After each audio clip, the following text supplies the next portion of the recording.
বিবাহের ক্ষেত্রে মেয়ে যদি ছেলের থেকে বড় হয় তাকে বিবাহ করা যাবে? কোনো অসুবিধা নেই। বিয়ের ক্ষেত্রে পাত্রী যদি পাত্রের তুলনায় বয়সে বড় হয় তাতে বিয়েতে কোনো অসুবিধা নাই। সচরাচর বা সাধারণ সমবয়সী বা বয়সে একটু ছোট এইরকম মানুষগুলো বিবাহ করাই হলো আদাহ, এবং এটাই হলো নিয়ম। যদি কেউ এর ব্যতিক্রম করে, ব্যত্যয় করে, তাতে বিয়ে হয়ে যাবে, কোনো অসুবিধা নাই। আমাদের প্রিয় নবী সাল্লাল্লাহু আলাইহি সাল্লাম খাদিজা রাদিয়াল্লাহু তাআলা আনহাকে যে বিয়ে করেছিলেন, তখন তার বয়সের চাইতে আম্মাজান খাদিজা রাদিয়াল্লাহু তাআলা আনহার বয়স ছিল বেশি। অতএব সেখান থেকে বোঝা যায় নিজের চাইতে বা পাত্রের চাইতে পাত্রীর বয়স বেশি হলে বিয়েতে কোনো অসুবিধা নাই। এসব বিষয়গুলোকে আমরা অনেক সময় অনেক বড় করে দেখি। এত বড় বিষয় না। হ্যাঁ, সচরাচর বা স্বাভাবিকভাবে সময় বয়সী বা একটু নিজের চাইতে বয়সে কম হলে ম্যাচ করে, সুবিধা হয়, কিন্তু এটা সবসময় জরুরি না। একটু ব্যতিক্রম হলেও কোনো অসুবিধা।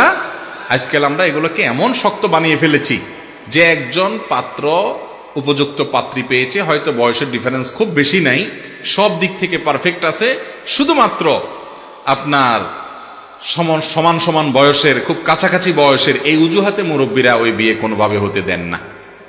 আছে না নাই? এইরকম বাড়াবাড়ি পর্যায়ে মনে করা ঠিক না। শরীয়ত যেটাকে সুযোগ রেখেছে, যদি সব দিক ব্যাটেবল হয়ে যায়, একদিকে স্যাক্রিফাইস তো করতেই হবে। এই ক্ষেত্রে বয়সের দিক থেকে স্যাক্রিফাইস করার মানসিকতা থাকা উচিত।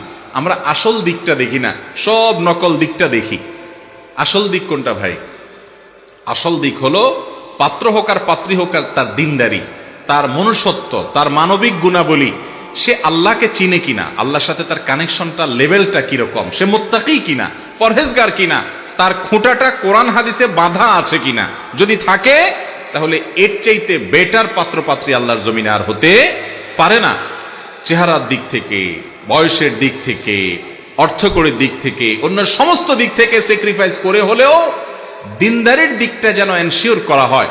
নবীজি সাল্লাল্লাহু আলাইহি সাল্লাম আমাদেরকে ওসিয়ত করে গেছেন, ফাজফার বিজাতিদ দ্বীন, তুমি দিনদারিতা দেখে বিয়ে করবা, এই দিকটা দেখে বিয়ে করে জেতার চেষ্টা করবা, তাহলে তুমি সুখী হতে পারবা। আজ আমাদের কাছে এটা হলো সবচাইতে গৌণ। আমাদের কাছে এখন হলো মেয়ের বাপরা চায় একটা টাকার বস্তার সাথে বিয়ে দিতে, আর ছেলের বাপ মারা চায়, আরে ছেলের বাপ মারা চায় কি একটা ময়দার বস্তার সাথে বিয়ে দিতে। ভালো বলছে, ভালো বলছে। ছেলের বাপ মা চায় টাকার বস্তা, আর মেয়ের বাপ মা চায় ময়দার বস্তা, অর্থাৎ রূপ লাবণ্য, বাহ্যিক সৌন্দর্য। ভাইরে, এগুলো চলে যায়, থাকে না। দাম্পত্য জীবনে, মানুষের সাংসারিক জীবনে চেহারার সৌন্দর্য একসময় ভেঙে যায়, অর্থকড়ি একসময় হয়তো চলে যায়, কিন্তু মানুষের যে গুণটা সবচেয়ে বেশি উপভোগ করার মতো থাকে সেটা হলো তার পার্সোনালিটি, তার ব্যক্তিত্ব। আর একজন মানুষ যখন তার রবকে রব হিসাবে স্বীকার করে, একটা জায়গায় সে আত্মসমর্পণ করে, তার সাথে চলে ফিরে উঠে বসে আপনি শান্তি পাবেন। কারণ সে হারামে যাবে না, আল্লাহর নির্দেশের বাইরে যাবে না। তার একটা ঠিকানা আছে, যার কোনো ঠিকানা নেই, নফসের গোলাম, যা খুশি তা করে।